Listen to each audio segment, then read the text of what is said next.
Okay, welcome back to our webinar on estate and business planning. I was talking about the third estate plan, type of estate plan, which is known as the poor man's estate plan, which we think is a very poor way to plan. And the poor man's estate plan is when a person puts other people on their assets to avoid those assets from going through probate. So in the last segment, I ended on an example of a surviving spouse. So when first spouse dies, and then all the assets just automatically transfer to the surviving spouse because she was a joint owner on the asset or she was the primary beneficiary on a insurance policy or retirement plan. So then none of the assets went through probate when the first husband died. And so, but now the surviving spouse is now the only title owner on all of those assets. And so a lot of times the surviving spouse will get worried and think, oh no, now when I die, now my children are going to have to file my will and make a list of all my assets and go through this burdensome government process, and then all of my assets will be subject to that probate tax. So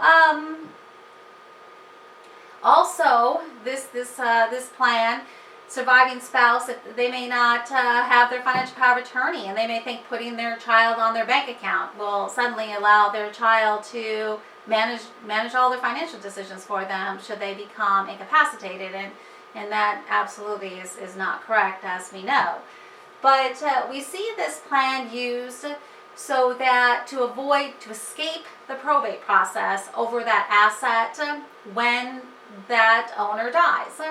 So for example, surviving spouse might run out and quit claim a deed over to her son and give her son a portion of her house. Or she may run to the bank and put her daughter as a joint owner on her bank account. These have lots of very, very potential real problems. For example, when you put your, here's an example of what they're trying to accomplish. They will put their children on their bank accounts, and we see that that's not a good way to avoid the probate process, because the huge problem that provides is that when you put your child on your asset, you are suddenly exposing that asset to your child's problems.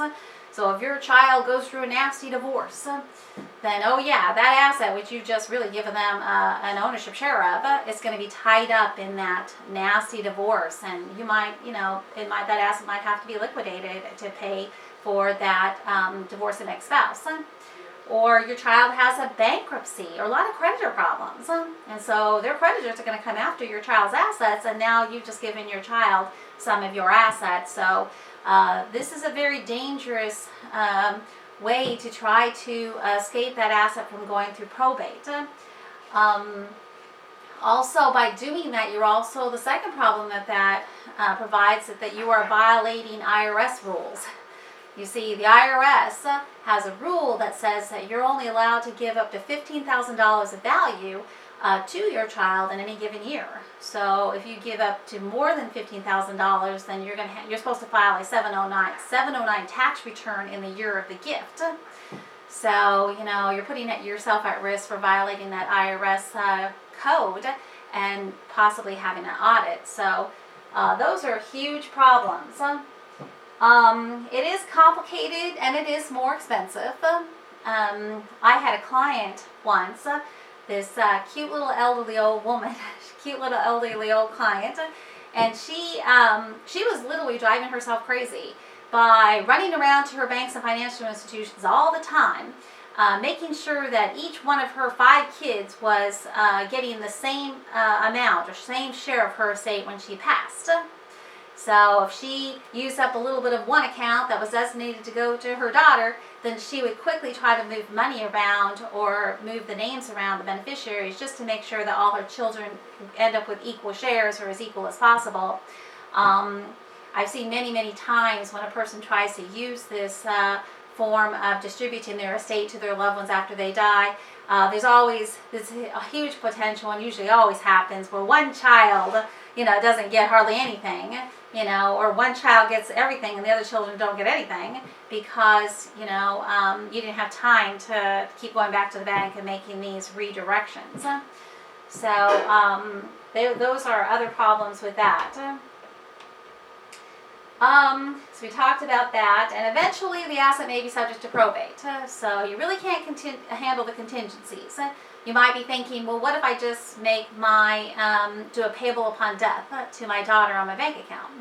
Yeah, sure, you can do that. When you die, that account will go to your daughter. But again, what about your other children?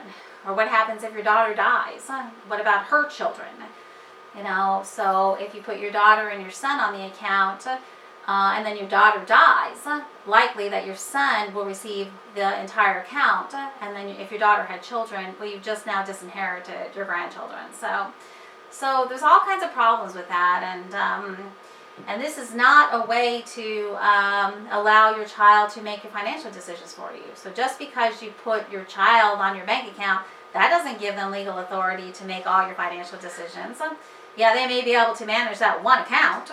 They are an owner, so they can, say what happens in that one account, but they're not going to be able to call the Social Security Administration to talk about your income, or call the federal government, or file a tax return for you. You still need that financial power of attorney in place. You need the financial power of attorney for those types of things. So another misconception that a lot of people have, that if they just put their kids on their bank accounts, that gives their kid the all legal authority over all of their assets, and that's not true. So the fourth and final estate plan type is a living trust. I sometimes call this the private plan because the living trust is a private document, and we're going to see that the assets of the trust are usually never ever supervised by the court or the government. So the living trust is like a will. It's a substitute will. It says who get your stuff when you pass away. So that's one thing. One of the benefits of living trust is that it will settle your estate when you die, but it escapes all the government control over that supervision, as well as it escapes the probate tax over those assets. The living trust is okay. So we have a definition here. Living trust is a trust created during your lifetime to hold your personal assets. You are the grantor, the trustee, and the beneficiary. So as long as you're alive, you're the only beneficiary. Okay? And as long as you have your mental faculties, you're the only trustee.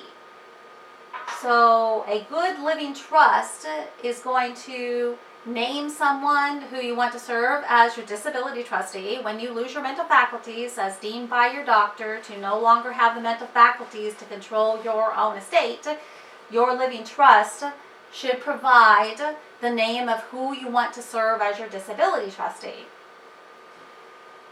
When you lose your mental faculties, then that person will have legal authority over you and your assets, and it's an automatic process, although your disability trustee will have to have you evaluated by your doctor, so you will have to go through that step.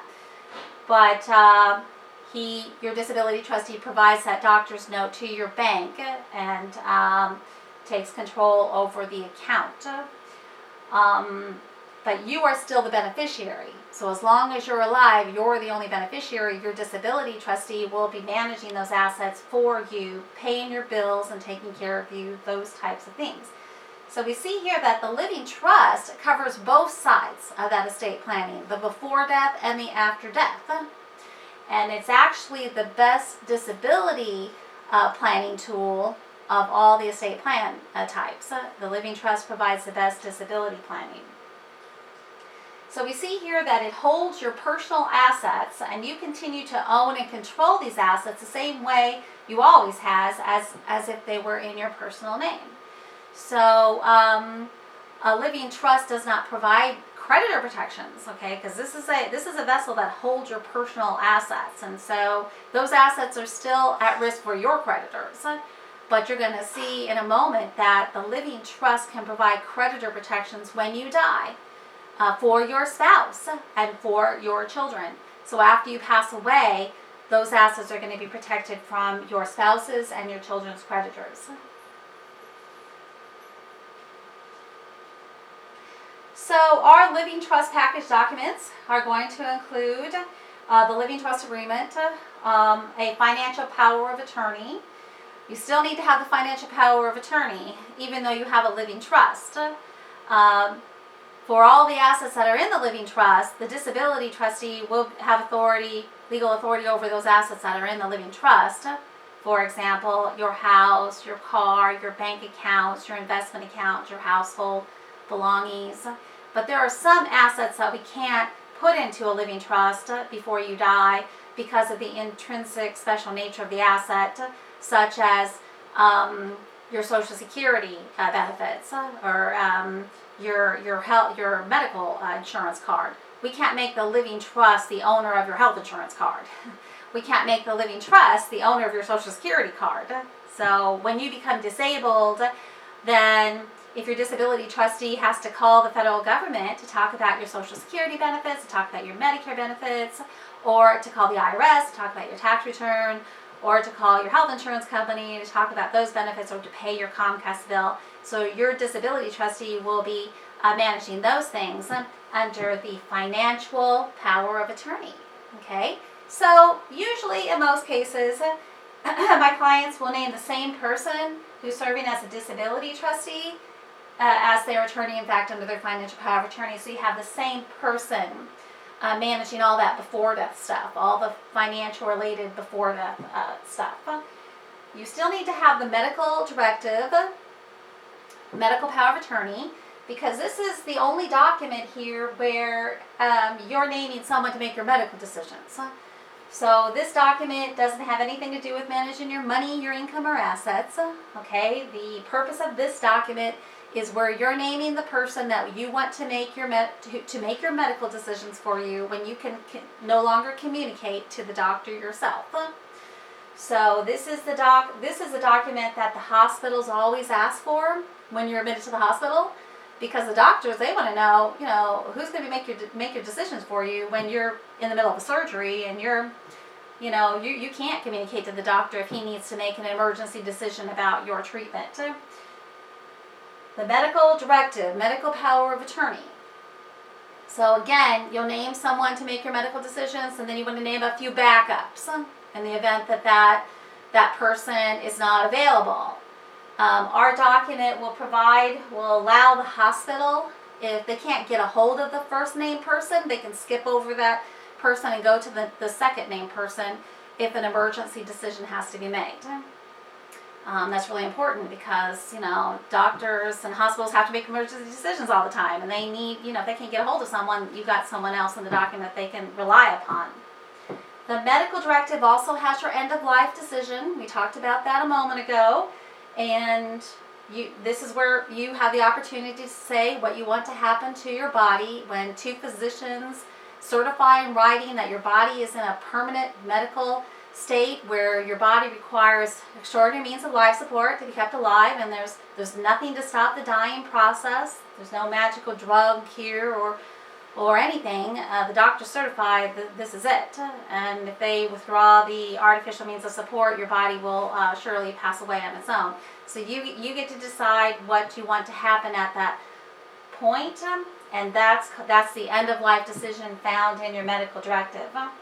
Finally, your living trust package will include the will, and if you're using a living trust, then that will is likely to be called a pour-over will. Pour-over is just a fancy, strange term some lawyer came up with, but the pour-over really alerts the courts that you have a trust. When the courts see the pour-over will, they know that embedded in the pour-over will, you've named your trust as a beneficiary. And also in the will, you'll have language that you don't want, the courts are not allowed to manage your living trust because that's outside the probate process. I tell my clients all the time, you hope your will is never ever used. We provide it in the package of living trust documents because If you fail to put an asset into your trust before you die, then that asset will have to go through the probate process. That's a rogue asset, and your executor will have to file your will and get a court order and go after that rogue asset. So there'll be probate tax on that rogue asset, and there'll be a probate burden process on that rogue asset. So the will, you hope, is never used, but sometimes in the best of circumstances, I still see the will having to be used, but at least you've minimized the asset that would have to go through probate. If you, we help our clients fund their trust. Okay, I'm going to talk a little bit more about that in a moment. So we will prepare deeds to their real property. After you create this trust, you have to go through a process of putting all your assets into the trust in order for it to work properly. By that, I mean, for real property, you'll have to sign a new deed, conveying it over to the trust. And as I said before, the trust just holds your personal assets. Sometimes I like to say the trust is like a mirror image of you. It's your alter ego holding your personal assets. So it's the same thing as transferring assets from self to self when you deed that property over to your trust. As well as all your bank accounts, you'll have to make the trust the owner of your bank accounts. You make the trust the beneficiary of your life insurance policies. And we help you through that process. We're not going to just leave you high and dry and expect you to handle that on your own. So we give you what I call the homework to get your assets into the trust, your non-real property assets into the trust. And then we will have a subsequent telephone call with you after that process is over to make sure that you've handled it all correctly. Lots of advantages to using the living trust. I'm very partial to the living trust because I've seen how this works and how wonderfully beneficial the living trust is to escape any government control over your life, the lives of your family, and your assets when you become disabled and when you die. That's why I like the living trust so much, because I've just seen the terrible horrors that people have to go through when they're in the government process, either before death or after death. As I said before, the living trust provides the best disability planning of any estate planning tool.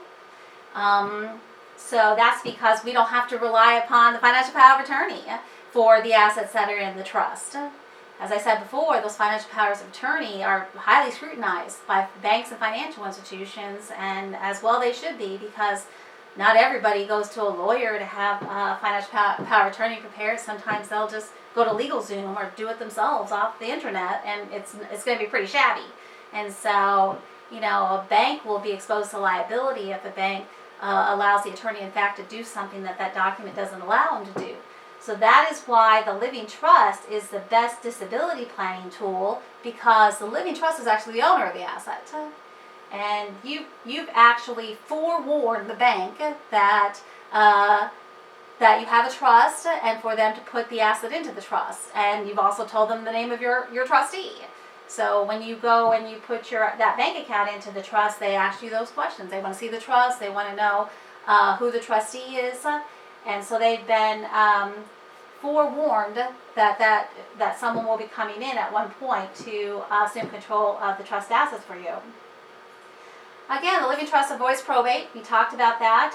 I like to say living trust is going to be settled in the privacy of your loved ones' homes.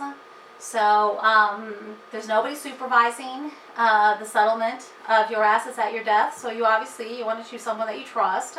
That person will be able to handle everything in the privacy of their own home, do everything that executor would be required to do, but the executor is supervised by the court and has to provide reports to the court. Living trust, your death trustee will pay up all your final bills and expenses, pay your memorial costs. Your trustee has immediate access to the money, so he doesn't have to get permission from the court to make distributions. He can start making distributions right away. And actually, the living trust is a private document, so there's pure privacy there, unlike a will that has to be filed with the government and is a public record. Living trust provides the best best beneficiary planning. So that's because if you use a will, and if you're going to put a trust in the will to take care of your kid's inheritance, if your kid is disabled or a spendthrift, sometimes the government wants to continue to supervise and monitor the trustee of those subtrusts if you're using a will. So in our wills, we will put a provision in the wills telling the government, we don't want you to be supervising the trustee of these special subtrusts under the will, but we really can't guarantee that the Commissioner of Accounts will not want to have some form of role in that. So a living trust, you can get extremely creative with how your child receives their inheritance, versus if you get very, very creative with using a will, then that makes it more complicated if the court's involved.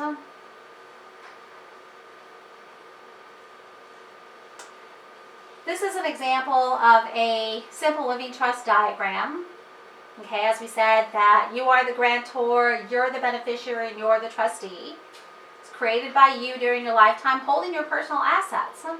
So you don't lose any control. They're still your assets. So you maintain the same type of control. You own, operate these assets the same way you always have. The benefits of this is that when you become incapacitated, it's a very smooth transition of control over to your disability trustee.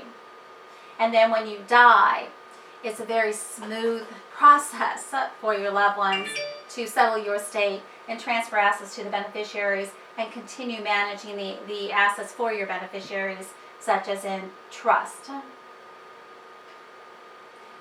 Here is a picture of what you're likely to get if you use whether you're going to do a will package or a living trust package. You'll have one set of originals in the nice red binder there, another set of originals in a flat envelope. We give you 2 sets of originals of your documents. We don't keep signed documents in our office. We have a lot of clients, and we'd have to have a huge storage facility, and plus there's a lot of liability with that, and it's best for you to keep your documents. So I always caution clients to make sure that they put the envelope set of originals in a safe place so that nothing happens to them. The red binder, sometimes I call it the working copy. And some of my clients will keep that in their home, maybe in a home vault where it's easily accessible to them if they need to go to the binder to pull out a document to show to a bank or to a doctor or hospital. If you're using a living trust, there is a place in the binder for you to keep a list of all the assets of the trust, which is kind of a nice feature because when your disability trustee has to take over for paying your bills and taking care of you, he can go right to that place in the binder to see what are the assets he's going to be managing for you when you're very ill, as well as when you settle your estate. When you die, your death trustee, your child, whoever your death trustee is, will be able to go right to the binder and see what the status of your assets and your debts are. The binder also has a place for all your funeral and your memorial instructions. So